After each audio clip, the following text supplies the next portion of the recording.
গত শনিবার ছিল জন্মাষ্টমীর উপবাস। সেই উপলক্ষে আমার ছোট্ট গোপালকে সাজিয়েছিলাম গোপালের মতো করে, কিন্তু কষ্টে শেষ করে আমি আমার গোপালকে একটা ভালো ছবি পর্যন্ত তুলতে পারিনি। যে দুষ্টুমি করে, এই যে কখন 1 ঘন্টা ধরে গোপালকে সাজিয়েছে, এটা করেছে ওটা করেছে, এত কিছু ভুলিয়ে ভালিয়ে, কিন্তু আমি যে একটা সুন্দর করে ভিডিও ক্লিপ করব তার হয়ে ওঠেনি।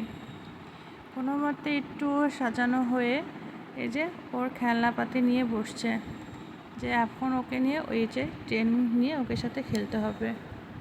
কি করার, বললাম যে এখন তাই করো, ট্রেন নিয়ে খেলো, আর আমি তার মাঝে একটু ভিডিও যদি করতে পারি। যাই, তার হলো না, সে অস্থির হয়ে না খেয়েই ঘুমিয়ে পড়েছে। তাই ঘুমের মধ্যে একটু ওকে আবার সাজিয়েছিলাম, মালা টালা পরিয়ে মাথায় যে পাগড়িটা বেঁধে ওই ঘুম থাকা অবস্থায় একটু ছোট ছোট ভিডিও নিয়েছিলাম। আর এগুলো ও যখন খেলছিল তার কিছু কিছু ছবি, ওর দুষ্টুমি অ্যাক্টিভিটিগুলো আমি এই ছবিভাবে তুলে রেখেছি।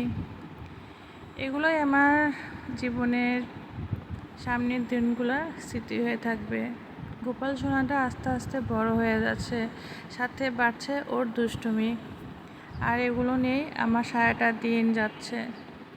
কখনো কান্নাকাটি, কখনো হাসি, কখনো মা তুমি রাগ করো না, তুমি বকো না।